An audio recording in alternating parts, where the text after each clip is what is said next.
मेरे प्यारे छात्रों,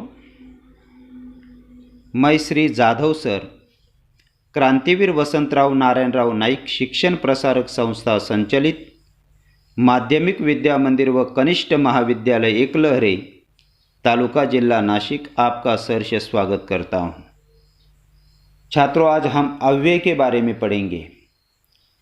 इसके लिए मुझे जो मार्गदर्शन मिला है हमारे विद्यालय के आदरणीय प्राचार्य श्री सांगले पीएस सर।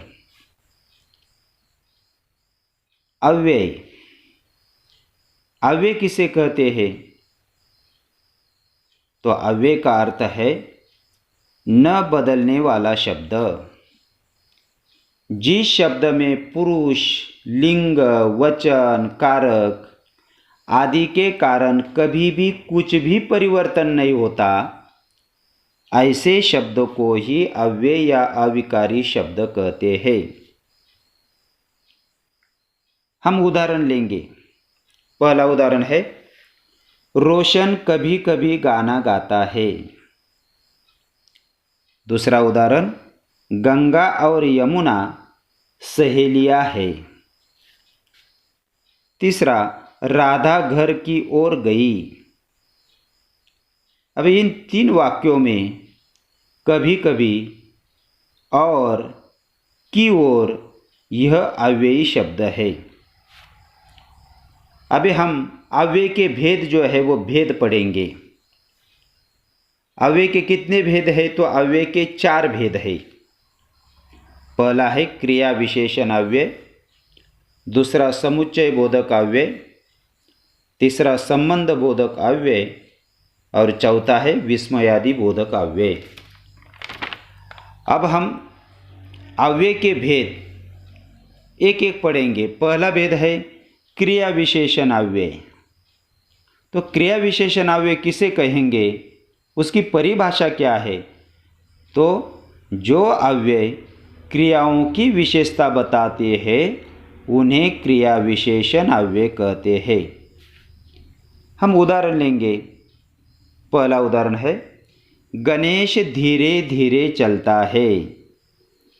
यहाँ चलने की मूल क्रिया है, लेकिन गणेश कैसा चलता है यह धीरे धीरे शब्द ने बताया है, इसलिए धीरे धीरे शब्द क्रिया विशेषण अव्यय है। धीरे धीरे क्रिया विशेषण अव्यय। दूसरा अव्यय का जो भेद है वह है समुच्चय बोधक अव्यय। इसकी परिभाषा या व्याख्या है, जो अव्यय एक वाक्य को दूसरे वाक्य से, एक शब्द समूह को दूसरे शब्द समूह से या एक शब्द को दूसरे शब्द से जोड़ते हैं उन्हें समुच्चय बोधक अव्यय कहते हैं। उदाहरण लेंगे। पहला उदाहरण, जैसे राजा और रानी गाँव गए। तो इस वाक्य में और शब्द समुच्चय बोधक अव्यय है, कारण राजा और रानी इन दो शब्दों को और शब्द ने जोड़ा है। दूसरा है गंगा घर गई लेकिन वापस आई। अभी इस वाक्य में लेकिन शब्द समुच्चय बोधक अव्यय है, कारण लेकिन शब्द ने 2 वाक्य को जोड़ा है। कौन से 2 वाक्य? गंगा घर गई और वापस आई। गंगा घर गई ये एक वाक्य है, वापस आई ये दूसरा वाक्य है। इन 2 वाक्यों को लेकिन शब्द ने जोड़ा है, इसलिए लेकिन ये शब्द समुच्चय बोधक अव्यय है। अव्यय का तीसरा जो भेद है संबंध बोधक अव्यय। इसकी व्याख्या या परिभाषा है, जो अव्यय संज्ञा या सर्वनाम के बाद आकर उस संज्ञा या सर्वनाम का संबंध वाक्य के दूसरों शब्दों के साथ जोड़ते हैं उन्हें संबंध बोधक अव्यय कहते हैं। उदाहरण। पहला उदाहरण, राजा काम करने के बाद भी पैसा नहीं देता था। तो इस वाक्य में के बाद संबंध बोधक अव्यय है। दूसरा है हेमंत के सामने गाय खड़ी है। इस वाक्य में के सामने संबंध बोधक अव्यय है। अव्यय का चौथा जो भेद है विस्मयादि बोधक अव्यय,